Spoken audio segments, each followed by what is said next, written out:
Hola, ¿qué tal? Muy buenas tardes a todos. Bienvenidos sean a una transmisión más para llevar a cabo una conferencia virtual de las tantas que está organizando los Centros de Convivencia Familiar Supervisada del Estado de Guerrero. Y pues el día de hoy tocó impartirla, organizarla al Centro de Convivencia con sede en Iguala. Y pues bueno, el día de hoy les tenemos a una invitada muy especial. Desde el estado de Veracruz nos acompaña la maestra Ana Karina Díaz García, que si me permite, pues buenas tardes. Buenas tardes. Me permites, voy a leer una breve reseña curricular tuya para que pues los televidentes te puedan saber un poquito de ti, ¿sale? Pues bueno, ella es licenciada en Psicología, titulada por la Universidad del Golfo de México, Campus Córdoba. Cuenta con una maestría en terapia familiar en el Centro de Estudios CEFAC, Campus Puebla. Cuenta con un diplomado en terapia gestal, un diplomado internacional en terapia breve y familiar del modelo MRI, y actualmente se desempeña como docente e imparte psicoterapia familiar. Pues muy bien, Ana, el día de hoy pues vamos a escucharte. Muchas gracias por aceptar nuestra invitación. Muchas gracias, de verdad te estimo muchísimo y qué bueno que el día de hoy estás con nosotros. Pues adelante, Ana, entonces. Muy bien. Al contrario, muchas gracias a ustedes por la invitación y a mí también me da mucho gusto coincidir contigo. Vamos a ver, pues Gracias. entonces, Sí, ¿empezamos? perdón.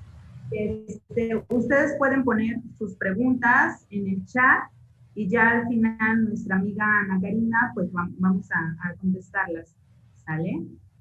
Perfecto, muy bien. Perdón. Bueno, pues antes que nada, muy buenas tardes a todos los que estén sintonizando, que a lo mejor ya terminó su hora de comida, a lo mejor tienen ahorita un pequeño espacio para poder visualizar esto y si lo están viendo más adelante, porque queda grabado, pues también muchas gracias por prestar de su tiempo. La intención del día de hoy, por supuesto, es no solamente compartir, sino también que algo de lo que vamos a platicar les sea útil, esa es la intención más importante, les sea útil y puedan utilizarlo obviamente pues en su vida diaria, ¿no? Les ayude a reflexionar y les ayude a encontrar maneras de mejorar, de seguir mejorando. Entonces, pues bueno, voy a compartir mi presentación. Y bueno, como decía la psicóloga Eli, pues el día de hoy nos va a tocar platicar sobre algo que yo considero que es bastante importante para que nosotros tomemos en cuenta y reflexionemos. Y me gustaría que ahorita los que estén conectados no solamente se permitan pensar en sus propios hijos, si es que son padres de familia, sino que también se permitan pensar en sí mismos y en su propia historia de crecimiento, porque yo creo que esta información pues obviamente no solamente aplica para los niños actualmente, me refiero para los hijos que tengan ahorita, sino también aplica para entender al niño que fuimos, entender pues de qué manera aprendimos pues, a surcar las adversidades, a través de qué roles, a través de qué tipo de comportamientos, de dinámicas aprendimos a sobrepasar el dolor que se presenta de manera a veces inevitable en la vida. Entonces, piensen en sus hijos, pero también piensen en ustedes. Cualquier duda, comentario, váyanlo poniendo, como les decía la psicóloga Eli, y bueno, al final estaremos comentando sobre lo que sea más importante para ustedes. Y bueno, roles que adoptan los niños en familias con crisis. Vamos a ver. Para empezar, creo que cabe aclarar y cabe esta parte de tomarnos un momento para poder entender algunos conceptos que pues van a ser importantes justamente para comprender cómo se va manejando este tema de los roles en los niños. Yo sé que muchos de los que están conectados ya conocen estas palabras, pero para aquellos que están conectados y no las conocen, les comento que estos son tipos de estructuras familiares. Una familia que es nuclear es una familia que está compuesta por padres e hijos. Una familia que es extensa es aquella en donde se suman los abuelitos o primos o tíos y que en ocasiones viven en casa con la familia nuclear. Una familia monoparental es aquella en donde solamente hay un padre que está a cargo, ya sea porque existió algún fallecimiento o porque pues ha habido una separación, no lo sé, algo que pues que deje solamente a uno de los padres a cargo. Una familia reconstituida es aquella en donde vienen dos personas que anteriormente han vivido otro compromiso y que en ocasiones vienen de ese otro compromiso con hijos. Entonces, me parece que justamente SECOFAM ya ha dado pláticas anteriormente tocando este tema de la familia reconstituida. Y bueno, entonces es cuando hay padrastros, cuando hay madrastra, y así es ese modelo o esa estructura familiar. Una familia adoptiva, pues obviamente es cuando uno de los integrantes pues ha sido adoptado por los padres, por los que ejercen este rol de padres, y una familia homoparental, que bueno, sabemos que hay mucha polémica alrededor del tema, pero a lo que nos importa a nosotros es comprender que obviamente una familia homoparental es aquella que está compuesta por dos personas del mismo sexo y que sea legal o no sea legal, están haciéndose cargo de niños que suelen ser hijos de uno de ellos en muchas ocasiones. Entonces, bueno, conociendo o entendiendo que hay distintas estructuras, distintos tipos de familia, pues nosotros necesitamos como comprender que existe ya de por sí ciertas dificultades marcadas en la familia dependiendo de esa estructura, porque cada uno de estos tipos de familia pues vive sus propios retos, cada una de estos tipos de familia pues vive circunstancias que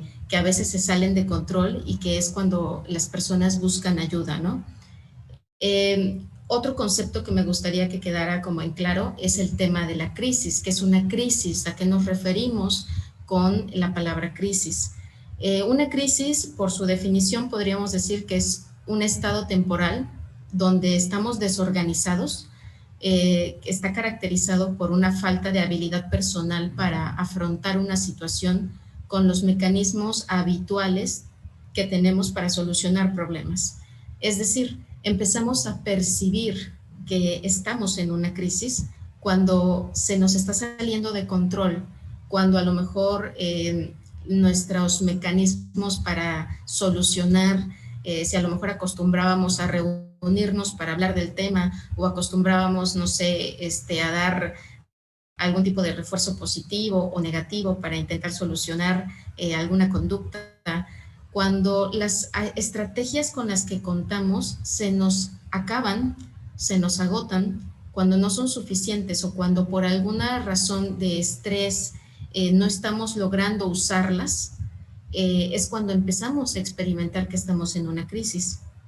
Entonces, si ya de por sí cada estructura familiar tiene sus propios retos, cada estructura familiar tiene sus propios pues maneras de sobrellevar la vida, pues a eso le sumamos que en cada una de estas estructuras familiares nos vamos a encontrar momentos en los que están viviendo situaciones que se salen de sus manos, que se salen de control y que no están logrando entonces darle una solución. Por lo tanto, cualquiera de estas estructuras familiares pues empiezan a caer en caos, en crisis, pierden este equilibrio y eso produce que obviamente no puedan mantener un vínculo sano o un vínculo pues que nutra las necesidades básicas de los integrantes. Entonces, bueno, eso era una de las cosas que yo quería comentar desde el inicio porque creo que son conceptos como importantes para que de aquí arranquemos. Bueno, ya que definimos lo que es una crisis, tenemos que decir que, para empezar, bueno, hay como muchas tipologías, teorías, clasificaciones de cuántos tipos de crisis existen, Yo tomé una de esas clasificaciones y aquí se divide en dos. Algunas de las crisis son circunstanciales. ¿Y esto a qué se refiere? Son crisis que cumplen con algunos de estos requisitos. Son repentinas, no hay manera de que puedan ser anticipadas, son urgentes de resolver o hay una situación que acaba de pasar que es necesario que se resuelva en esta semana, en este día, y afectan a más de una persona. Suelen ser características de las crisis circunstanciales. Les voy a poner obviamente un ejemplo. Bueno, la parte de un accidente que está dejando parálisis en la persona que lo vivió o que produce la muerte. A lo mejor el hecho de que acaba de existir un secuestro, acaba de existir, no sé, un asalto que fue muy violento, situaciones que no necesariamente pueden ser anticipadas y que son urgentes de resolver, no pueden a lo mejor esperar tanto tiempo. Estas crisis circunstanciales, pues bueno, entre una de las clasificaciones podríamos poner también a lo mejor el tema de la pandemia, el hecho de que, bueno, pues nosotros sabemos que pues en general la salud es un tema muy delicado, pero a lo mejor nadie se esperaba, ¿no? Que empezara a volverse tan importante, tan presente para todo el mundo. Entonces, son crisis que no se pueden anticipar, que son urgentes, que afectan a más de una persona, que son repentinas, ¿vale? Ese son un estilo de crisis a las que se pueden enfrentar las familias. Otro estilo de crisis, otro tipo de crisis, son las crisis de desarrollo. Estas crisis de desarrollo pues están como marcadas por el ciclo vital, es decir, están marcadas por las etapas de desarrollo que de por sí nosotros como seres humanos vivimos. Eh, por ejemplo, los niños cuando están entre los 2 y los 4 años, algunos autores lo marcan en un periodo diferente, pues están viviendo justamente la edad donde están no solamente intentando probar hasta dónde llega su poder, ellos también quieren poner límites o ellos no aceptan para nada los límites de los padres, están en esta edad del berrinche, quieren hacer lo que ellos quieren y no saben cómo manejar sus emociones. Entonces las viven de una manera muy desbordada.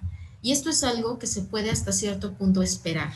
La adolescencia, que muchas veces escuchamos que las personas dicen que es como que una de las etapas más complicadas para la familia, para los padres, para todos, es otra de las crisis que de manera normativa, por desarrollo, son esperadas y que de alguna manera, pues bueno, sabemos que pueden pasar, pero cuando ya las estamos viviendo, si se vuelve ya o lo percibimos como una crisis, es porque están excediendo nuestra capacidad para resolver. Es decir, ya intenté muchas estrategias y aún así no logro generar un cambio. Y entonces ahí es cuando nuevamente percibo que estoy en una situación que me está rebasando, en una crisis, estoy de alguna manera en caos, ¿no? O las personas que quiero o a mi alrededor o en mi familia hay caos. Entonces, la diferencia es que sí son un poco más esperadas, pero de igual manera, tanto como las circunstanciales, exceden nuestra capacidad de respuesta. Entonces, pues bueno, partiendo de esto, ya recordemos los tipos de familia que existen, el hecho de que una crisis es cuando están siendo pues demasiado la demanda y muy poca nuestra habilidad para responder a ella, y tomando en cuenta que pues podemos clasificar estas crisis en estos dos tipos, vamos entonces empezando a platicar sobre cómo y qué tipos de crisis entonces están ya dentro de la familia.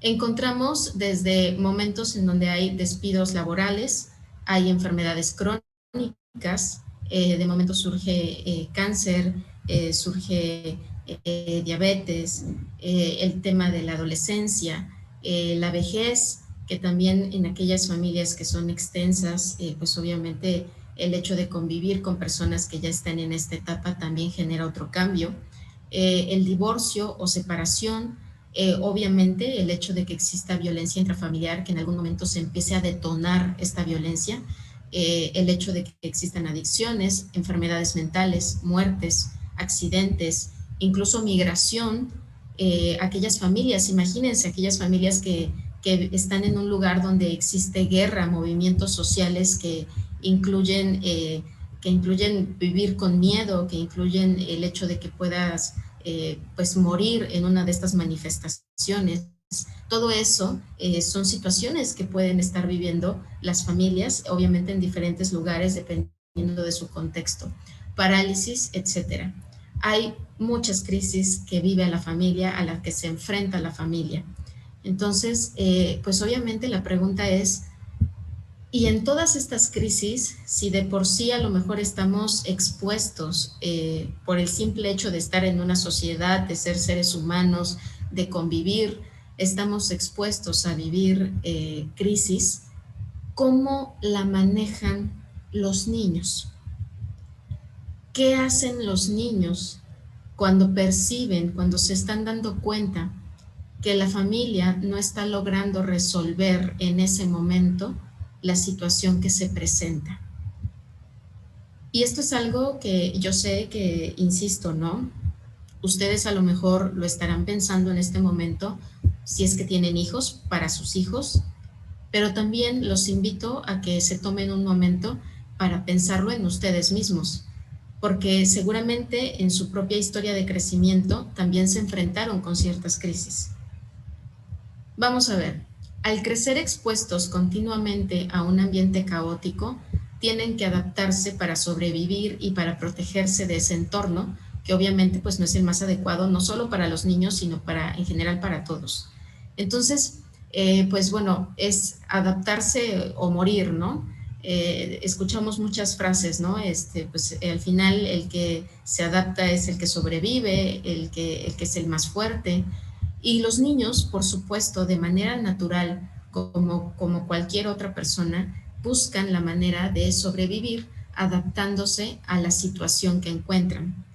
Obviamente, cuando los niños están expuestos a crisis, pueden presentar situaciones como las siguientes. Pueden llegar a disminuir su capacidad para ser juguetones e infantiles, creciendo demasiado rápido.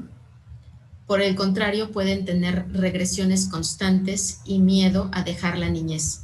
Me ha tocado conocer los dos tipos de situaciones, tanto los niños que son pequeños adultos, que más adelante vamos a empezar sobre los roles, pero también me ha tocado conocer aquellos que quieren ser los eternos niños y que de alguna forma, mientras más fuerte es la situación que a lo mejor provoca la crisis en la familia, más regresión, más comportamientos aniñados tienen, porque de alguna forma pues siguen intentando como encontrar cómo calmar esa ansiedad y no quieren enfrentarse a las responsabilidades que conlleva el ir creciendo.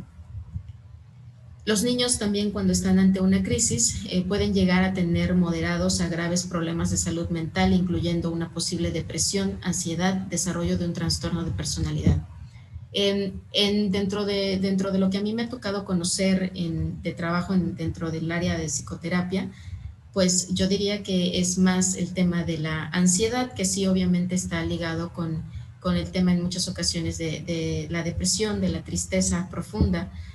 Sin embargo, me ha tocado ver más niños con comportamientos ansiosos, que obviamente son expuestos por los padres estos comportamientos. Mira, se está mordiendo las uñas, es que se está arrancando el cabello, es que, mira, incluso niños muy pequeños que de manera sin darse cuenta en ocasiones, obviamente ya esto tiene que ver con otro tema, pero llegan también a estimularse, a tener algún tipo incluso hasta de movimientos masturbatorios y encuentran esta tranquilidad a través de, ¿no? Porque obviamente, pues bueno, sacan esa ansiedad en ese momento. Obviamente eso es un tema que da para mucho hablarlo, pero bueno, simplemente son ejemplos. Otras cosas que los niños pueden llegar a vivir, a presentar cuando están en una crisis o cuando su familia vive una crisis, es que también están aquellos que piensan solo en sí mismos, como una manera de compensar las carencias, las ausencias de su infancia. Se aíslan y son indiferentes ante las emociones de los demás. Otra cosa es que puedan tener sentimientos encontrados de amor, odio hacia ciertos miembros de la familia, ¿no? Los buscan, quieren estar con la mamá, quieren estar con el papá ahí todo el tiempo, pero también siempre que están cerca se pelean, se terminan peleando. Entonces, como tienen esta ambivalencia, esa es otra de los comportamientos que podemos llegar a observar. Y eso que todavía no empezamos con los roles, ¿eh? Apenas vamos hacia los roles, pero les comento algunos comportamientos que pueden llegar a tener cuando la familia también está en una crisis. Llegan a tener dificultad para formar relaciones saludables dentro de su grupo de pares, o sea que les cuesta ser amigos, tienen dificultad porque a lo mejor se dejan de otros niños que ejercen abuso en ellos, o al contrario, son ellos los que tienen conductas abusivas hacia sus pares. Se pueden llegar a sentir enojados, ansiosos, deprimidos, aislados de los demás o incluso algo que es muy doloroso, indignos de ser amados, como si no merecieran.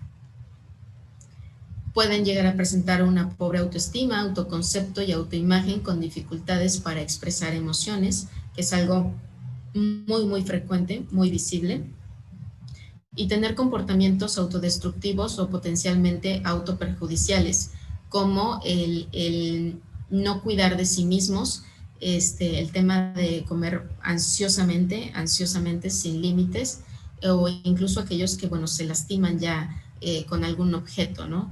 E incluso aquellos que, bueno, pues ya encontramos más grandes, aquellos que llegan a tener trastornos alimenticios y, bueno, comportamientos que son al final del día autodestructivos.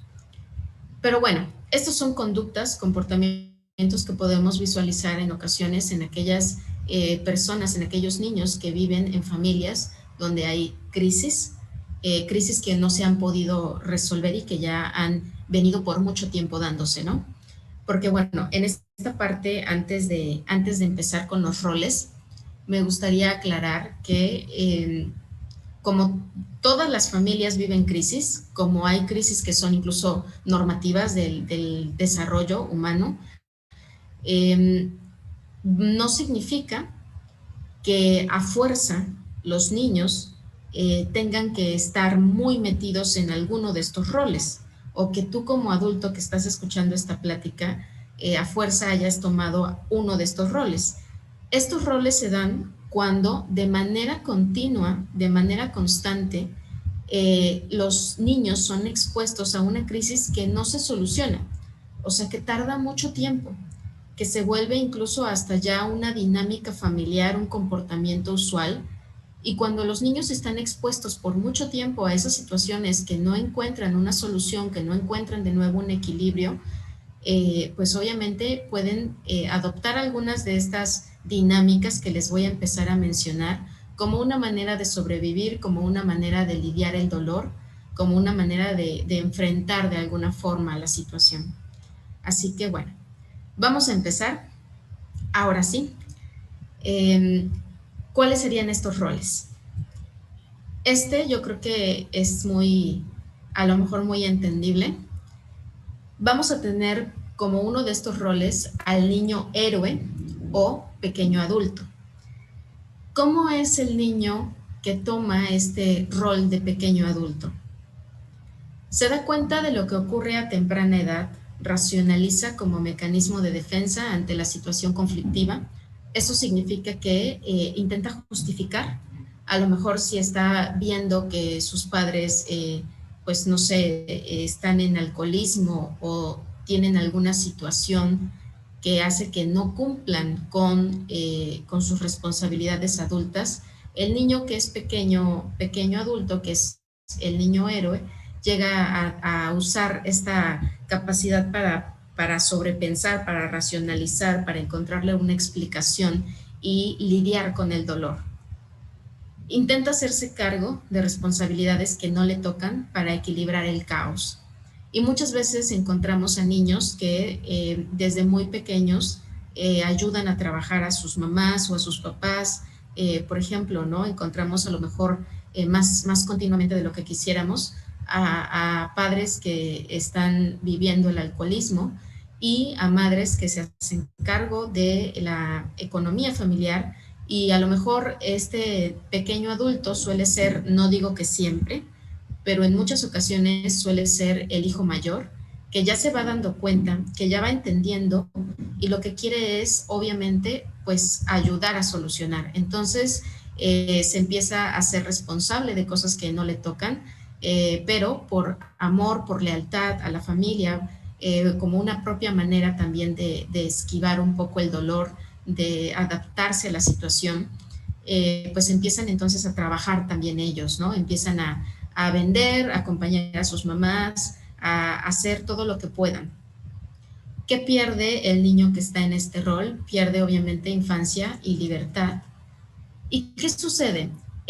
No digo que sea fuerza, recordemos una cosa, cada caso, cada persona es diferente, no podemos generalizar, pero en muchas ocasiones nos encontramos adultos, a padres de familia, que todavía le están ayudando a resolver sus cosas a los hermanos. Entonces resulta que falleció el papá o falleció la mamá, y entonces ese hermano es el que se queda como con la sensación de que tiene ahora que ampararlos, que ayudarles a solucionar, los mantiene o les da dinero de vez en cuando, y es a lo mejor el tío de la familia que todo mundo quiere. O si tienes algún problema, pues habla con fulanito, ¿no? Que es el tío que siempre nos ayuda. Entonces, encontramos que cuando ya somos adultos, a lo mejor esa parte pues es bien vista, es reconocida, porque entonces es un hombre muy trabajador, una mujer muy trabajadora, muy buenas personas, pero tienen escondidos o tienen ahí adentro a un niño que en algún momento tuvo que aprender este rol y que tuvo que llevarlo pues a la vida, a su vida adulta incluso, porque no logró resolver esa parte de cuándo parar, ¿no? ¿Hasta cuándo tengo que ser el pequeño adulto? ¿Hasta cuándo tengo que ser el niño héroe? Entonces, en ocasiones puede suceder que si esto no ha sido consciente, no se ha hecho consciente y no se han empezado a trabajar ese tema, pues de replantearse ahora su rol adulto y de poner límites, pues que sigan perpetuando esa dinámica de ser el que resuelve, el que racionaliza, el que sacrifica, lo que sea con tal pues de ayudar a mantener, ¿no? A la familia unida o con tal de ayudar a que los hermanos estén bien. Ese es uno de los roles. Y viene otro rol que es bien interesante y bien importante, diría yo. El rol del niño invisible. Y yo creo que este es un rol que llega a ser muy doloroso para las personas que lo viven, porque ¿cómo es el niño invisible? Es aquel que quisiera resolver lo que pasa, pero al saber que no puede, elige no pedir, no hacer ruido, intenta hacer todo bien o al menos no hacer las cosas mal, para no dar molestias.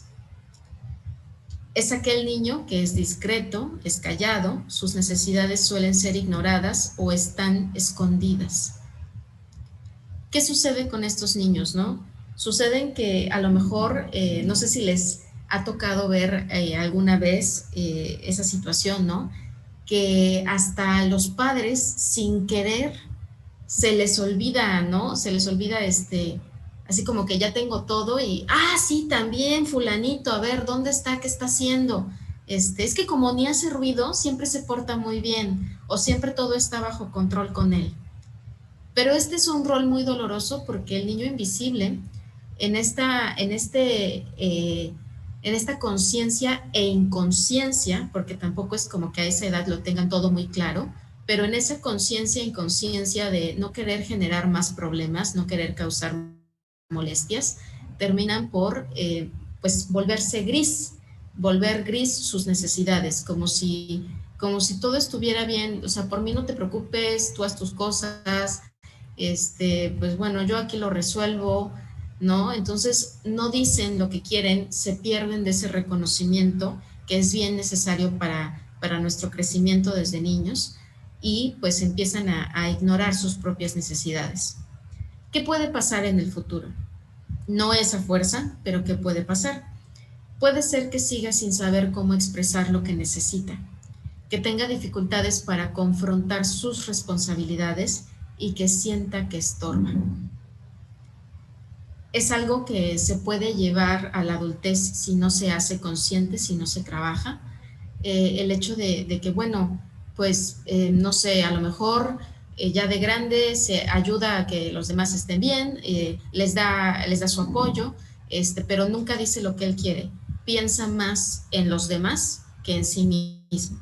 Y entonces puede ser que este niño o este adulto que fue alguna vez un niño invisible, se paralice cuando tiene que tomar decisiones porque está pensando demasiado, está sobrepensando. Y si a fulanito no le gusta, y si se enojan, y no, mejor no, mejor vamos a elegir lo que los demás quieran. Ya yo después elijo otra cosa. ¿No? Y no saben cómo decir lo que quieren, a veces tienen mucha dificultad obviamente también para conocer lo que a ellos les gusta, y obviamente esto hace que no puedan enfrentar en ocasiones esa toma de decisiones que es bien necesaria y que nos distingue como adultos. Entonces, este sentimiento de mejor hacerse chiquito, de no causar problema, es algo que si no se trabaja, pues puede puede pasar hacia la adultez. Ok, vamos a ver. ¿Ya están cayendo las pedradas? ¿No están cayendo las pedradas? Hay más, no se preocupen. Vamos a ver. Encontramos a otro rol que puede suceder. Hablamos entonces de aquel niño que es de alguna manera se convierte por alguna temporada en el niño que es el eterno enfermo. A través de los constantes síntomas, los cuales ya han sido revisados por doctores, por especialistas, ya se le han realizado estudios, y no se encuentran una razón de por qué el niño sigue mal. Pero a través de estos síntomas, los niños logran disminuir la tensión en casa, enfocando los esfuerzos de todos en ayudar a sanar al niño. Y encontramos entonces aquellos niños que todo el tiempo a lo mejor tienen este dolor de cabeza, que todo el tiempo, no sé, les duele el estómago, la garganta, que siempre encuentran algo nuevo, ¿no? ¿Qué sucede? Puede ser que aminoren esta presión o esta tensión, sin embargo, esto es algo que, insisto, ¿no?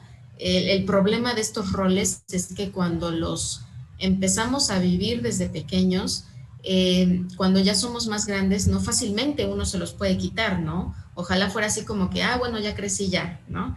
No es tan fácil porque hay que hacerlo consciente, porque hay que entender justamente cómo era nuestra relación con nuestra familia, el grado de amor, de lealtad, los intentos por solucionar que la familia de manera natural hace. Entonces, ¿qué puede suceder? Puede suceder que en el futuro caiga fácilmente en estados de ansiedad, que tenga dificultades para tomar decisiones por sí mismo y que siga somatizando. Somatizar significa empezar a llevar al cuerpo conflictos o situaciones emocionales. Entonces, a lo mejor una somatización podría ser el hecho de estar comiendo, pero mientras estoy comiendo me están hablando de algo que me molesta, que no me gusta, que me da miedo, que me irrita, y entonces al final me duele el estómago porque comí de malas o me puse de malas mientras comí, ¿no? Entonces es una manera de convertir en un síntoma una emoción. Entonces puede ser que esto suceda, insisto, no es a fuerza. No todos los niños que fueron muy enfermizos de pequeños van a seguir siendo lo de grandes, no es a fuerza, pero puede llegar a suceder. Entonces, pues bueno, a través de este rol, el niño logra bajar un poco la tensión. Y bueno, vamos a ver, vamos a llegar a otro rol que yo creo que es bien importante, bien especial y bien importante porque me ha dado la oportunidad la vida de conocer a muchas personas que llegan a encajar en este rol. Encontramos el rol del niño guardián o salvador. ¿Cómo es este niño? Busca de diferentes maneras levantar el ánimo de todos, en especial de la madre. Deja de lado sus emociones y se concentra en comprender las emociones de los demás. Los escucha, los motiva, los apoya. Le duele el sufrimiento de los demás. ¿Qué puede suceder? Encontramos a este niño que es el que a lo mejor se acerca a mamá que está llorando y así como que le seca las lágrimas y ¿qué tienes, mamá? ¿No? Y se pone, o sea, se pone dispuesto a escuchar lo que los adultos carguen. Y aunque los adultos obviamente les dicen, pues no, no te preocupes, ya yo lo resuelvo, aún así ellos se quedan con esa sensación de, pues de quererlos ayudar, ¿no? Y no es que hagan cosas como por ejemplo el adulto, el pequeño adulto, que era el primer rol, no es que hagan muchas cosas para resolver la problemática, sino que sus intentos están dirigidos hacia calmar las emociones, hacia hacer sentir bien. Porque una cosa es a lo mejor el pequeño adulto que se va a trabajar y que entonces pues ya tiene que empezar a resolver, y otra cosa es el niño que tal vez todavía está más chico y no puede hacer eso, pero se queda a consolar, a escuchar, a apoyar. Y esa es otra manera de aportar para que la crisis pues no se sienta tan dura, ¿no? Entonces es aquel niño que ofrece su tiempo, su atención a los demás. ¿Qué puede suceder en el futuro? Puede, tampoco esa fuerza, puede suceder que llegue a no reconocer sus necesidades, que se enfoque más en dar que en recibir. Hay muchas personas que tienen esta distorsión de lo que es el concepto de dar, que es el hecho de que a lo mejor están muy acostumbrados a ayudar a todo mundo, pero no piden ayuda. Sienten que no lo necesitan o que para qué van a molestar o cosas así, y tienen una idea pues distorsionada de lo que es dar, y una idea que se vuelve dolorosa porque todos necesitamos recibir. Puede ser que también este niño guardiano salvador se convierta en un adulto que más adelante pues intente siempre estar, insisto, al pendiente de todos, pero que se tope con parejas egoístas, que incluso llegue a sentir que sus propios hijos cuando ya es adulto son egoístas. ¿Por qué? Porque obviamente le están reflejando este egoísmo que él mismo en ocasiones realiza consigo mismo, porque está tan enfocado en los demás que está siendo egoísta consigo, no está enfocado en lo que él necesita. Entonces puede suceder, no es a fuerza, todo va a depender de la conciencia y de la manera en la que se trabaje cuando sea adulto, cuando vaya creciendo. Y bueno, otra de las cosas que pueden pasar es que este niño guardiano salvador más adelante pues tenga dificultad para poner límites, ¿sí? Por lo tanto, nuevamente pues llegue a recibir menos de lo que da. Y bueno, encontramos a otro tipo, otro rol, que yo creo que también es muy típico, se presenta mucho en las familias, y que a lo mejor pues lo van a reconocer, ¿no? Yo creo que ya desde la imagen se puede reconocer. El niño bufón. Algunos autores lo llaman como niño mascota. A mí no se me hace bonito eso de niño mascota, pero en ocasiones este tema de que los niños se conviertan un poco en bufones se refiere al hecho de que utilizan la comedia para distraer la atención del sistema familiar, cada vez más caótico. Intentan desviar la atención de los otros hermanos, la atención de los padres, meten comentarios, hacen gestos, dicen chistes, se tropiezan, hablan de temas que son escandalosos o irreverentes, cualquier cosa que disminuya la atención. Y el niño bufón puede llegar incluso hasta sentir como angustia, ansiedad en el estómago, de que ya pasó algo, ya están diciendo algo, ya se van a pelear, otra vez están enojados, y entonces viene la parte de intentar rápido decir algo, hacer algo, lo que sea con tal de disminuir la tensión. Y entonces encontramos que se meten a veces en muchos no sé, problemas o en cosas que al final del día hacen que la familia se distraiga un poco de esa presión. Pueden llegar a sentirse responsables de crear la diversión como una manera de equilibrar el dolor y la presión que ven en su ambiente. Entonces, como si ellos fueran de alguna forma responsables de hacer que la familia se vuelva divertida, ¿no? Cuando a lo mejor hay padres que no se dan el permiso de divertirse, que todo es trabajo, que todo es responsabilidad, que todo es exigencia, que todo es perfección. Y entonces a lo mejor encontramos por ahí a un niño bufón que de alguna manera intenta equilibrar ese ambiente. ¿Qué puede suceder? Muchas veces, aparte de que la risa esconde tristeza, en algunas ocasiones, no siempre, dependiendo siempre de la persona, de la historia, pero también la risa puede llegar a esconder o a convertirse un poco en ira, ¿no? Pueden estos niños bufones llegarse a sentir después muy enojados, muy molestos, porque de alguna manera no son valorados o no son tomados en cuenta. Como que a lo mejor si imagínate que son una familia de dos hijos, los padres y dos hijos, una familia nuclear, y a lo mejor el menor ha llevado este rol de niño bufón, y entonces cuando va creciendo se va dando cuenta que sus papás a lo mejor cuando escuchan hablar al mayor, lo ponen atención y le toman en serio, pero cuando escuchan hablar al menor, como que ya dan por hecho que va a decir una tontería, que va a decir una chistosada, ya, ¿no? Como que no siente que lo toman en serio.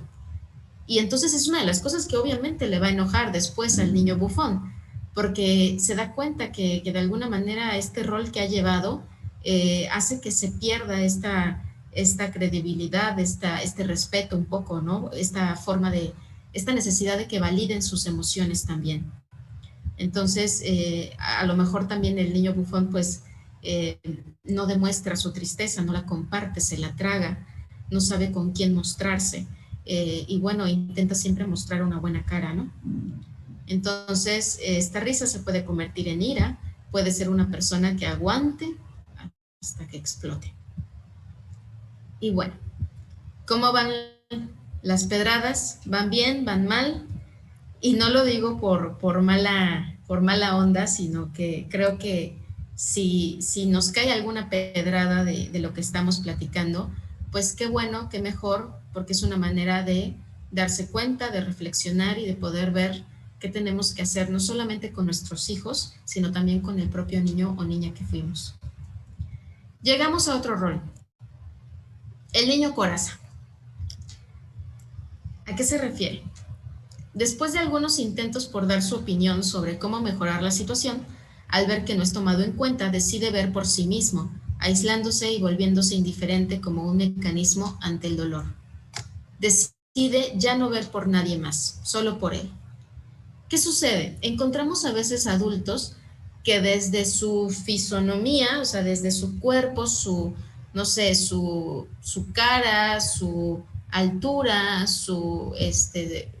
no sé si son hombres a lo mejor muy, muy fuertes que se vean, encontramos como esta faceta de que es muy duro, muy dura, dominante, que no le puedes lastimar fácilmente.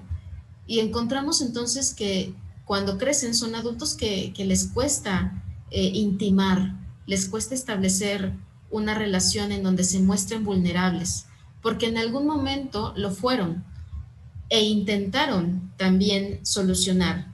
Sin embargo, al ver que los demás no estaban dispuestos a solucionar o no podían o lo que fuera, terminan por decir, pues, que hagan lo que quieran, yo veo por mí, en esta familia nadie ve por mí, yo tengo que ver por mí.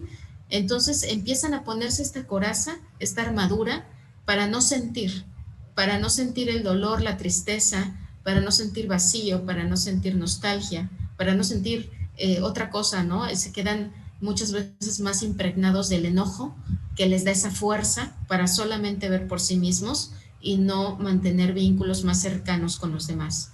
Entonces este niño coraza va a tener muchas veces, si no se quita esa coraza a tiempo, porque pues bueno, todos al final del día crecen, se independizan y empiezan a formar una propia historia, pero si no se logra quitar esta coraza, pues va a ser entonces difícil para él o para ella mantener vínculos emocionales donde realmente se muestre como son, vulnerables, no solo con su fortaleza, sino también con su vulnerabilidad, que es uno de los tesoros más grandes que tenemos. Entonces ese es otro rol. Y bueno, no podíamos terminar esta clasificación de roles sin este maravilloso rol, que yo creo que es el más conocido por todos. Yo creo que todos lo hemos escuchado alguna vez y yo creo que ya estarás pensando en cuál es. Es el famosísimo rol del niño que es la oveja negra de la familia. Me encantó esta imagen porque yo creo que retrata muy bien, ¿no? Cómo se puede llegar a sentir una persona a la que todo el mundo le acusa de ser la oveja negra. Bueno, este niño es culpado de la mayoría de los problemas y puede ser en parte responsable de algunas problemáticas de la familia, pero no de todas. Suele ser el único que sí hace lo que quiere, dice lo que siente, se revela ante las reglas que muchas veces considera que son rígidas y absurdas, pone límites, exige un cambio. El niño oveja negra pues va a ser aquel en donde la familia llegue en ocasiones a depositar este sentimiento de responsabilidad o de culpa de las cosas que están haciendo que la familia no tenga tranquilidad.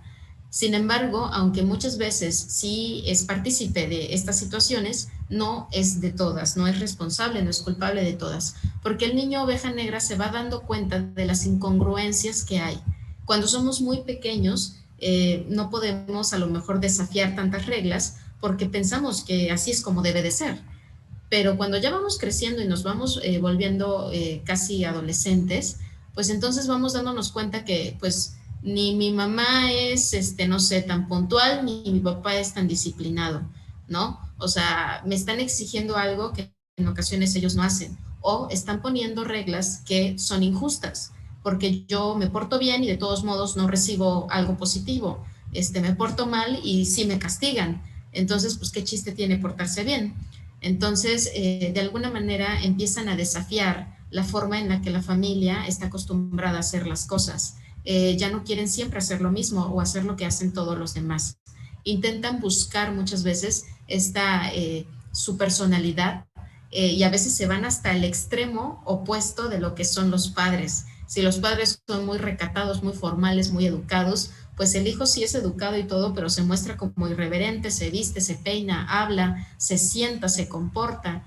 Entonces intenta encontrar un espacio en donde se quede bien marcado que él no es parte de lo que los demás son, ¿no? O sea, no es igual a ellos. Obviamente a veces esto es consciente, a veces esto es inconsciente, pero es aquel que sí quiere hacer lo que él quiere y es aquel que intenta tener un cambio.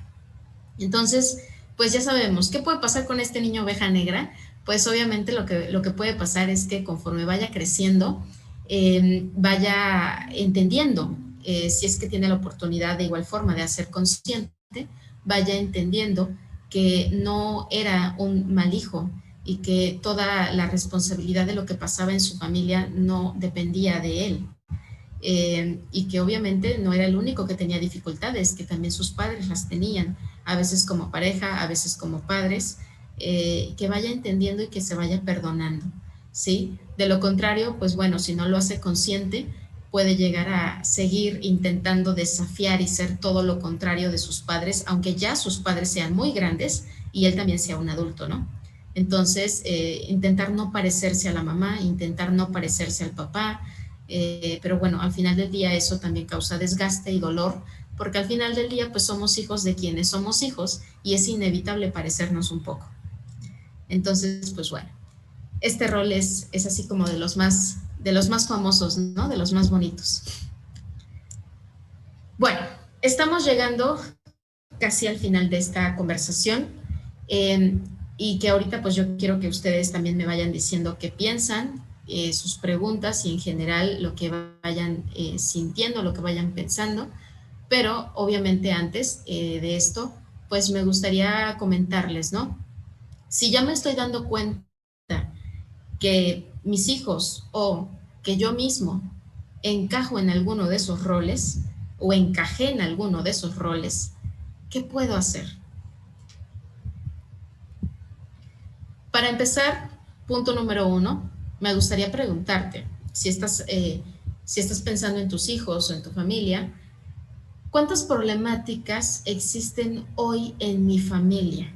O sea, ¿cuántas situaciones están en este momento poniendo un poco en crisis a mi familia? ¿Es algo externo como el tema del dinero, del trabajo, de la salud? ¿Es algo interno porque hay problemas entre los padres, porque a lo mejor por la crianza, o hay problemas entre los padres, pero son problemas de pareja? Hay problemas entre los hijos, porque son los hermanos que tienen mucho conflicto para llevarse bien, o hay problemas también entre padres e hijos, porque ponemos reglas y ellos no las acatan. O sea, ¿cuántas problemáticas existe hoy en mi familia? Porque muchas veces estamos súper enfocados en solamente encontrar lo que es más evidente, y lo que es más evidente a veces es el niño que está cada rato enfermo, es el niño que es súper rebelde, es el niño que a lo mejor es muy sensible, muy tímido, y todo se lo vamos depositando a veces en ellos, ¿no? Entonces, una manera de ayudar es poder realmente reflexionar cuántas problemáticas existen hoy en mi familia, cuántas de ellas se están intentando resolver. O sea, a lo mejor ya identifiqué que estoy teniendo problemas de pareja, pero también identifico que mis hijos están teniendo problemas de hermanos, o sea, entre ellos. ¿Cuáles se está intentando resolver? Porque a lo mejor solamente estoy intentando resolver la de mis hijos, pero yo me sigo agarrando del chongo con mi pareja. Entonces, al final del día, la familia es un sistema, y como buen sistema, cualquier cambio que ocurra en una de las partes del sistema termina irremediablemente por influir a los demás integrantes. Entonces, ¿cuántas de estas problemáticas se están intentando resolver? ¿En quiénes está depositada la responsabilidad de que se resuelvan? ¿Está depositado en la persona correcta? O sea, a lo mejor yo quiero que mi hijo, pues bueno, que tiene muchos problemas de conducta, me lo reportan constantemente de la escuela, y entonces yo quiero que él lo resuelva, yo quiero que por fin se porte bien, yo quiero que por fin entienda y valore el trabajo y el esfuerzo que hago para mantenerlo, para darle la escuela que tiene, yo quiero que por fin se dé cuenta. Pero entonces es esta situación, mi hijo, la única persona que debe resolverlo, está en las manos de la persona correcta para que se resuelvan. ¿Qué es lo que tiene a mi hijo tan alborotado, tan enojado, tan triste, tan frustrado? ¿Qué lo tiene así? ¿Cómo yo influyo en el problema que mi hijo tiene? ¿Sí? Entonces, empezar a ver y a repartir la responsabilidad. Frente a una crisis, ¿qué se puede hacer frente a una crisis? Para empezar, se habla de la crisis, se habla del problema. Hay una enfermedad, hay un accidente, la situación económica. Obviamente, dependiendo de la edad de los hijos, dependiendo de todo eso, va a ser qué tanto se comenta, qué tanto se dice, pero de preferencia, si es una situación que está afectando a todos o a la mayoría, que es evidente que a los padres los tiene mal, no se puede ocultar, se tiene que hablar.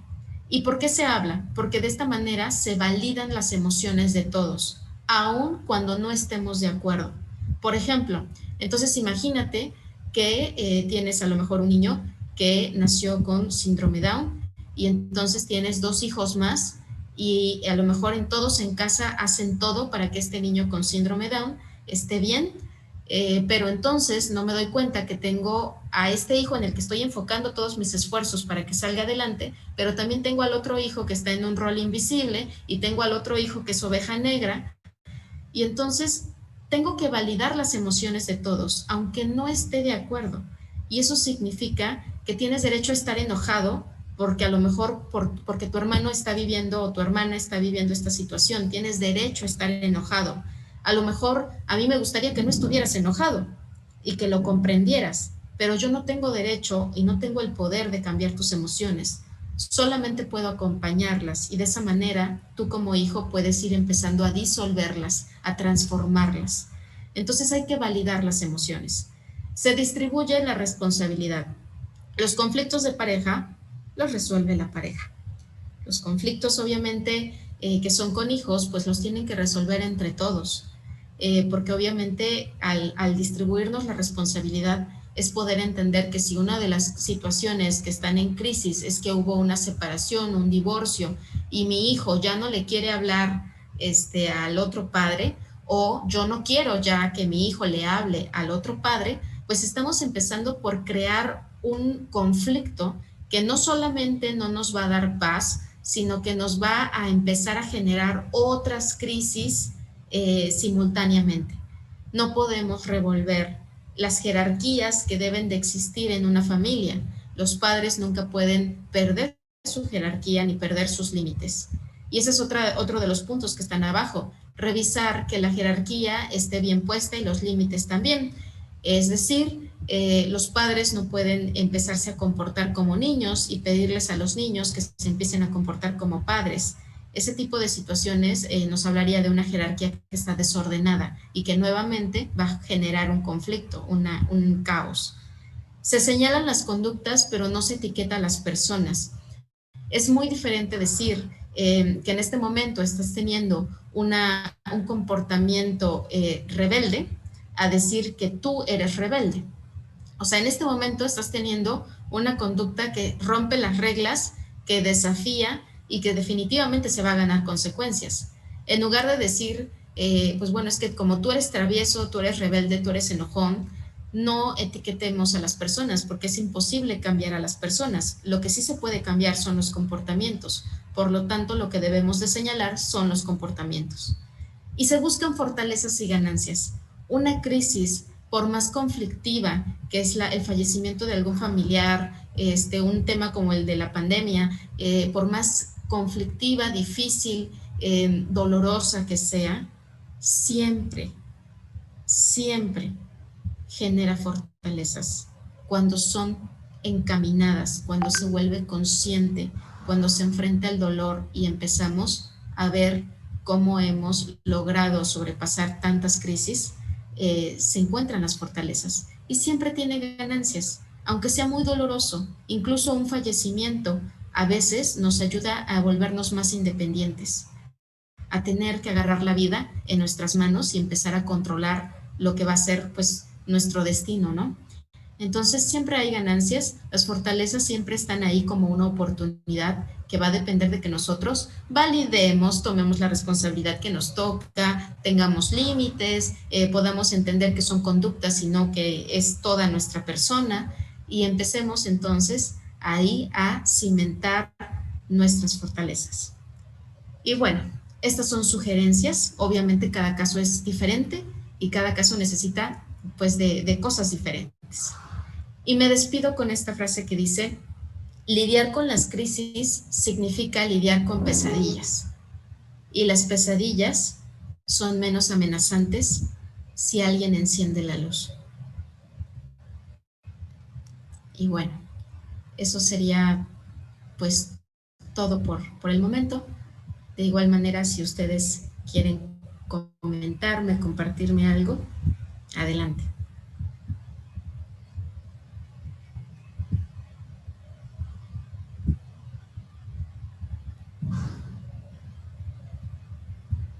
Muchas gracias, psicóloga Ana Karina. Creo que está siendo una tarde muy enriquecedora, muy reflexiva. Sobre todo hay diferentes comentarios que me voy a permitir leer solamente algunos y en su momento, si usted puede, claro, con mucho gusto, de manera particular, podría contestar también.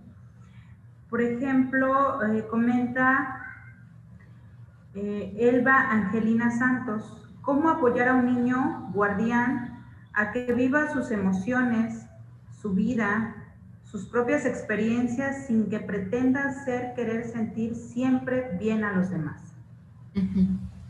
Bueno, para empezar, si tú eres, querida Elba, una mamá de un niño guardián, se vale que tú puedas empezar a observar y validar sus emociones.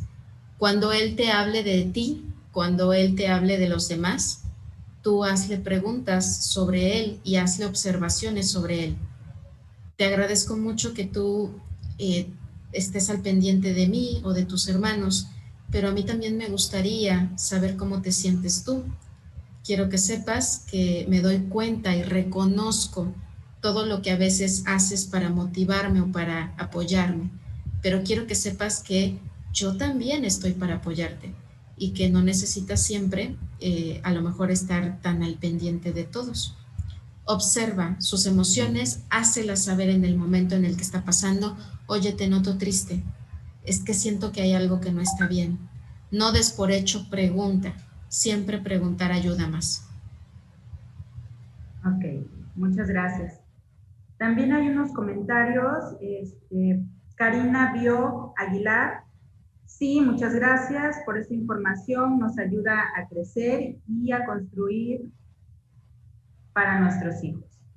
Muy bien, muchas gracias. Ariadna Gracias. Torres, ¿qué tipo de papás hacen que sus hijos tengan esas características o cómo los niños adoptan este tipo de personalidades?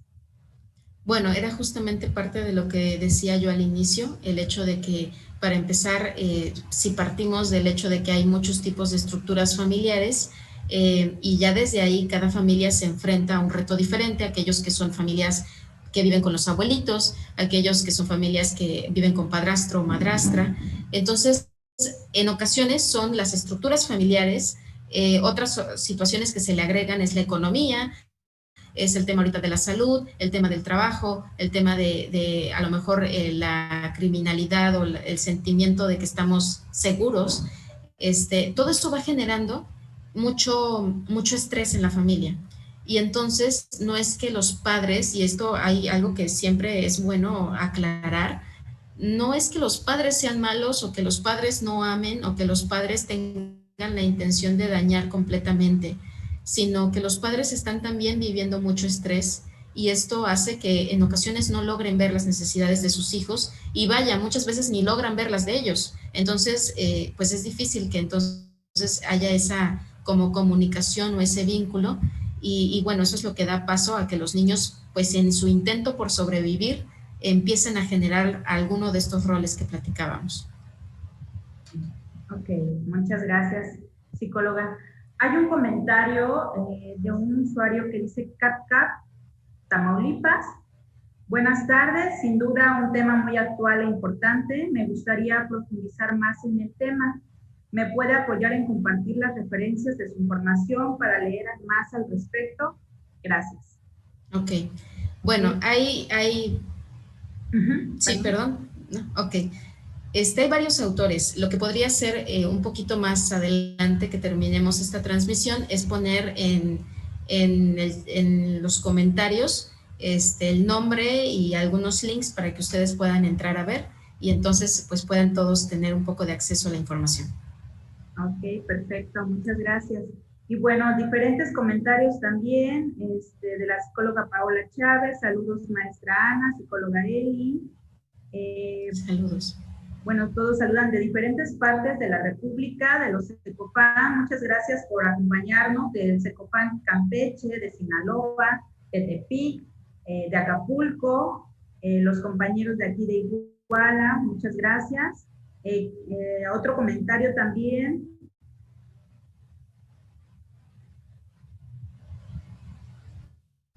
Excelente información, muchas gracias. Y Alegría Ángel pregunta, ¿cuál es el rol aceptable? Ok, bueno, normalmente estamos más acostumbrados a hablar sobre las cosas que están mal que hablar sobre las cosas que están bien. ¿Cuál es un rol aceptable? Es aquel en donde el niño se permite, gracias a la ayuda también de los adultos, se permite hablar de lo que le duele, de lo que le molesta de la crisis, donde el niño es validado, donde el niño entiende cómo puede ayudar con límites. Por ejemplo, si estamos hablando de una separación, entonces a lo mejor yo, mamá, puedo empezar por explicarte la situación, decirte que tienes el permiso de sentir lo que necesites sentir, decirte que incluso yo también a veces tengo emociones que se me salen de las manos, pero que todo esto de solucionarlo es mi responsabilidad y a ti te pido que me ayudes en esto. Y te entrego a lo mejor la parte de toda la situación en donde yo sí puedo depositar en ti un tipo de responsabilidad, ¿no? Que me ayudes con tu escuela, que me ayudes a lo mejor en ocasiones, no sé, a poner la mesa, a quitar, ayúdame a llevar esto. O sea, en esto te pido que me ayudes. Donde vayamos delimitando de acuerdo a la edad y que los niños se permitan vivir sus emociones y sobre todo, insisto, que sean validados.